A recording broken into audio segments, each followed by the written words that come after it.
Bonjour, c'est Fabrice Lingueul, vous êtes ici à Charmoille sur Ajoie TV, puis je me réjouis de vous présenter ma profession.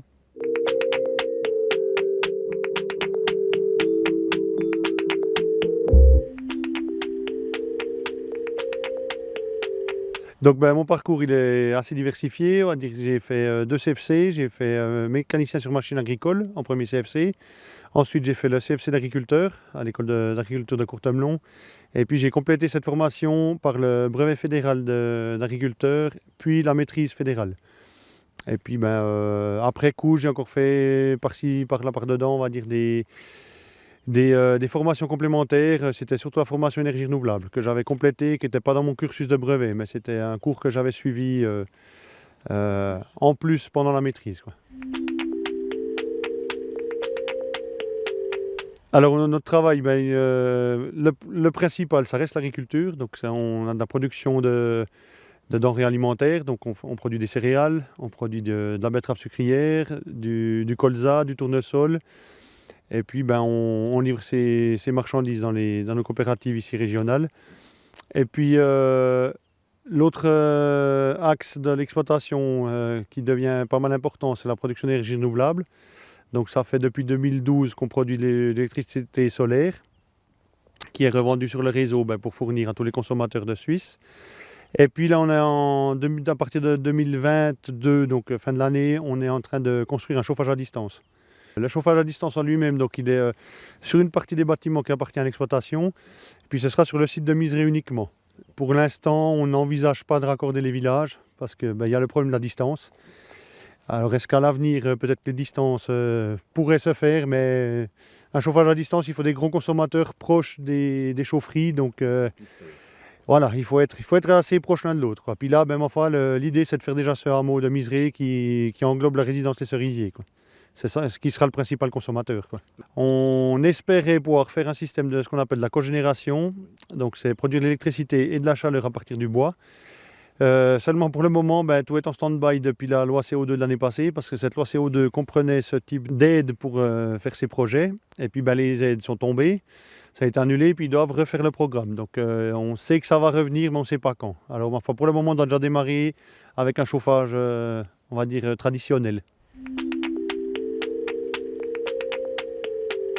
Un maître agriculteur, c'est tout simplement un agriculteur qui a suivi la formation supérieure de la maîtrise. Donc c'est une formation qui est bien diversifiée, où c'est qu'on traite tout ce qui a trait à l'entreprise agricole, quoi. Enfin, agricole, on va dire l'entreprise en général. Donc ça va de la fiscalité, gestion du personnel, financement, business plan, enfin toutes ces choses-là, quoi. Donc on est vraiment relativement complet dans la formation, quoi. Alors notre association, elle regroupe environ 1300 membres au niveau de la Suisse romande. Et puis donc son rôle principal, c'est d'une part d'organiser les remises de diplômes chaque année. On organise, le champ est devenu un peu plus large depuis quelques années, c'est ce qu'on appelle tous les métiers de la terre. Donc il y a il ne faut pas que j'en oublie, hein, il y a l'association des paysannes professionnelles, l'association des métiers de la vigne et du vin, les maîtres arboriculteurs et puis les maraîchers aussi qui sont avec nous depuis cette année. Donc c'est vraiment tout le champ professionnel agricole qui est regroupé dans cette remise de diplôme.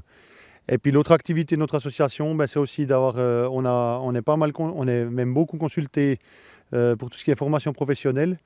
Donc ça va de la révision du CFC, même la formation avant, donc c'est l'AFP. Toutes les révisions de formation professionnelle, on est consultés. Et puis très souvent, c'est des membres des maîtres agriculteurs qui sont soit experts aux examens, soit dans les commissions ce qu'on appelle les commissions de révision des examens et de formation professionnelle. Voilà, la continuité, c'est une chose. On a déjà pas mal œuvré parce qu'on est un groupe de jeunes agriculteurs, de jeunes maîtres agriculteurs donc de Suisse romande. On est moyenne d'âge relativement jeune, on va dire, par rapport à peut-être avant. Ce qu'on a déjà fait, on a réorganisé l'association. C'est qu'avant, on avait des associations régionales. Et puis à partir de cette année, on va les supprimer. Parce on fait simplement le travail à double. Donc ça veut dire que chaque région... Enfin, on parle de région, je ne parle pas de canton, parce qu'il y a une subtilité pour le canton de Vaud, parce que c'est un canton qui est très grand, oui. Et puis très, très large, c'est le plus grand de Suisse. Et puis il y a 2 associations là, pour le canton de Vaud, quoi. Donc il y a ce qu'on appelle enfin non, pardon, je vous dis une bêtise, il y en a 3. Oui, j'en oublie encore. Il y a la région de la Côte, le Nord vaudois et puis la Broye vaudoise. Donc ils sont 3 dans le canton de Vaud. Et puis après, il y a les Fribourgeois. On a Fribourgeois, Neuchâtel, Valais, le Jura bernois aussi qui est avec nous, et Genève. Genève a un autre souci, c'est que comme d'autres cantons, c'est qu'ils sont très peu, donc c'est dur de monter une structure et puis de refaire un comité, enfin une présidence et autres. Donc on a dit on va simplifier la chose et puis on va faire au niveau roman. Et puis comme ça on va garder, ce qu'on va faire, c'est qu'on va, avant on avait un délégué par région, maintenant on va plutôt en mettre un, on va dire un peu plus officiel ou qui sera présent à tous les comités. Et puis on va en prendre encore 2 à 3 pour avoir une antenne un petit peu plus large. Et puis c'est surtout la question quand on doit organiser comme cette année les remises de diplômes, où c'est qu'il faut un petit peu plus de monde pour monter une infrastructure et puis un événement, quoi.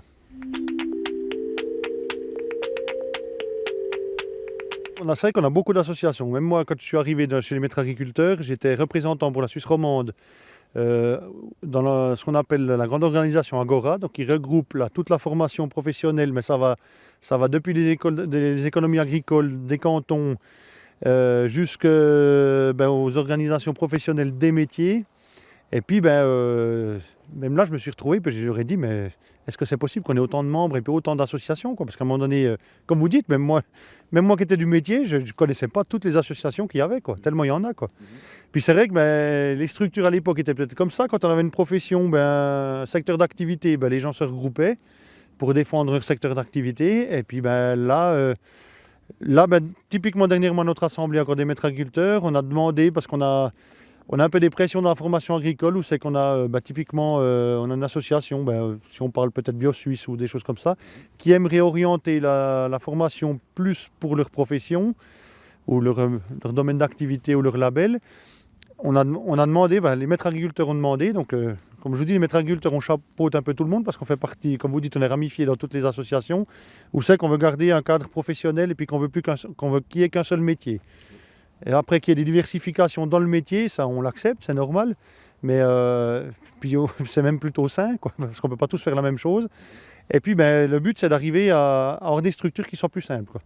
Ça, j'y réfléchis un petit peu là, depuis que je commence cette présidence, où c'est que je me dis on va peut-être essayer, typiquement pour c'est un truc qui est tout bête, mais les organisations de ces remises de diplômes ou des assemblées, entre guillemets, c'est à chaque fois le groupement qui doit un peu se remettre en avant la structure et autres. Puis je me dis, mais est-ce qu'on peut pas demander des sponsorings pour organiser des manifestations? Est-ce qu'on ne peut pas faire carrément des sponsorings à long terme en allant les entreprises, en leur disant, prévoyez un budget chaque année, puis on n'en discute plus, quoi. Qu'on ne vienne pas chaque année vous redemander, puis que ça refasse des échanges de mails, des échanges de personnes, de temps de travail et autres. Est-ce qu'on ne peut pas mettre quelque chose en place sur le long terme, et puis que ce soit beaucoup plus simple d'organisation, quoi, tout simplement, quoi. C'est très intéressant d'être dans cette association parce qu'on se rend compte que on est peut-être un petit pays, mais même à l'intérieur d'un petit pays, on a énormément de diversité, quoi. Alors on a beaucoup de similitudes avec, on va dire, l'agriculture genevoise, enfin on va dire à part le point de vue des villes et autres, mais point de vue agricole, c'est vraiment, on est très semblable à ce qui se fait dans le canton de Vaud, dans la plaine du canton de Vaud, va être clair, pas dans les hauteurs, mais et puis ce qui se fait sur le plateau, aussi bien à Fribourg. Par contre, quand on discute avec le collègue valaisan, lui nous dit carrément qu'ils ont des problèmes dans certaines régions alpines ou dans des vallées, ils ne trouvent plus d'agriculteurs, quoi. Ils n'ont plus personne pour entretenir. C'est un mot qui est devenu un peu... qui nous embête, mais on parle d'entretien du paysage, mais ça devient un gros problème, quoi. Alors chez nous, voilà, les paysages sont cultivés et diversifiés, mais vous êtes dans des régions alpines qui sont difficilement accessibles et puis qui sont difficilement mécanisables, on va dire. Ils ne trouvent plus personne pour faire ces métiers, quoi. Donc c'est ça aussi que ça nous... Quand on parle de formation professionnelle, qu'on est... on doit tenir compte de tout ce monde, quoi. Puis c'est souvent un peu...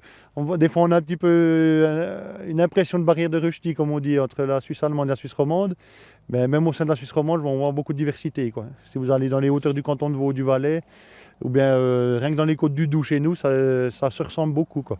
Typiquement au Valais, il y a énormément de personnes qui sont ce qu'on appelle des doubles actifs, donc qui ont 2 métiers. Donc il y a à côté qui ont une petite fermette ou un petit lopin de terre qui vient de la famille ou qu'ils ont pu même acquérir, parce qu'on a quand même beaucoup de gens à l'extérieur de l'agricole qui cherchent à acquérir des biens. Et puis, mais par contre, ma foi, l'obstacle, mais il faut quand même cette formation, quoi, parce qu'on ne peut quand même pas laisser quelqu'un venir. Alors, ça ne me dérange pas si c'est une personne qui veut venir pour faire de l'agriculture. Donc, une personne lambda qui veut se lancer dans l'agriculture, ça ne me dérange pas du tout. Quand on en parle un peu plus, puis qu'on s'oriente plutôt les pays voisins, l'autre problème, c'est que c'est beaucoup des multinationales qui viennent pour acheter des terres. Alors ça pose un gros problème. C'est pour ça qu'on est obligé de garder un peu cette barrière et puis ce cadre de la LDFR, quoi, pour un peu protéger ça, quoi. Après, moi, celui qui veut s'investir dans un métier, je pourrais peut-être aller m'investir, je ne sais pas, mon polymécanicien, mais si je n'ai pas de formation, c'est peut-être un petit peu le fait que je me débrouille, mais il faudra quand même à un moment donné avoir une formation pour pouvoir faire le métier, tout simplement, quoi.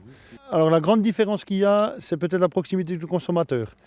Chez nous, on est très proche, parce qu'on est petit village. Par contre, l'autre problème, c'est justement d'aller chercher ce consommateur.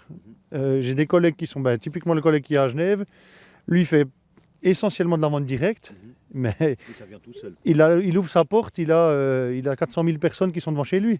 Tandis que chez nous, ma foi, voilà, il faut un petit peu bouger, il faut se diversifier, il faut aller chercher peut-être le consommateur, même que les gens sont très proches des paysans chez nous. Alors l'attraction animale, je ne sais pas si on pourra, parce qu'on a tellement de personnes qui protègent les animaux aujourd'hui que je ne sais pas si on pourra utiliser plus ces animaux, attraction animale à l'avenir, ça j'en sais rien. Non, là je suis attentivement, c'est en train de bouger, mais j'ai typiquement une marque, par exemple la marque de tracteur, là on reçoit un magazine annuel. Dans le dernier magazine, ils ont montré l'étude qu'ils font sur leur moteur, où c'est qu'ils sont en train d'étudier, je ne vais pas vous dire de bêtises, je crois à peu près une dizaine de sources différentes d'énergie. Donc c'est en mouvement, ça fait des années qu'on en parle. Mais c'est clair que le gros problème qu'on a typiquement avec nos véhicules agricoles, c'est qu'on a besoin de grosses puissances. Oui. Donc le problème de la puissance, il faut amener une batterie, quoi. Et puis, alors que la batterie, que ce soit un réservoir à mazout, que ce soit un réservoir d'hydrogène ou de biogaz, parce que là c'est peut-être le plus prometteur, c'est que les tracteurs à biogaz, comme il y a plusieurs biogaz dans la région, ça, je pense que ça va venir assez vite. Oui. Dans ces procédés-là, c'est faisable, quoi. Mais après, je vous dis, à l'époque, j'ai posé les panneaux solaires. Une personne avec qui je travaillais à l'époque me disait tu verras, d'ici quelques années, on pourra, avec les panneaux solaires, produire de l'hydrogène et puis faire tourner nos véhicules. Mais problème par l'électrolyse, vous dites. Par l'électrolyse, oui. Mais le problème, c'est que l'hydrogène, ma foi, il faut consommer pour 1 kW d'hydrogène, il en faut pour le moment 4 en électrique, quoi. Okay. Donc, c'est. Voilà, la technologie évolue, quoi. On sait que ça va venir, mais dans quel sens aller, on ne sait pas, quoi. Le toit, par exemple, ici à côté de moi, ça fait l'équivalent de la puissance d'une de mes moissonneuses batteuses. Donc, je peux difficilement me promener avec une moissonneuse batteuse en plein été avec un toit comme ça sur la machine, quoi. C'est pas possible, quoi. Donc voilà un peu l'ordre de puissance, quoi. Mais c'est vrai que ça évolue, quoi. Mais on suit ça de près, puis on verra. J'ai encore du mal de vous dire dans quel sens ça va partir, quoi. L'électrique, j'y crois fort parce que ça marche très bien. Pour les voitures, c'est juste exceptionnel. Ouais. Et puis, ce qu'on ne parle pas, c'est le coût, hein, parce que beaucoup refusent tout le monde me dit c'est voiture électrique, c'est polluant tout, mais il n'y a personne qui se pose la question quand il va à la pompe à essence d'où vient le diesel, quoi. Ça, on se dit il y en a, tant qu'on a quelque chose sous les mains puis qu'on peut l'utiliser facilement, on ne se pose pas la question. Mais c'est vrai que en ayant fait un peu la démarche, moi ça fait depuis 2006 que j'ai fait le cours énergie renouvelable, donc ça fait un petit moment que je creuse là-dedans. Mais on voit que les solutions, on peut les trouver, mais il faut vouloir le changement. Puis ça, c'est un petit peu plus dur, quoi.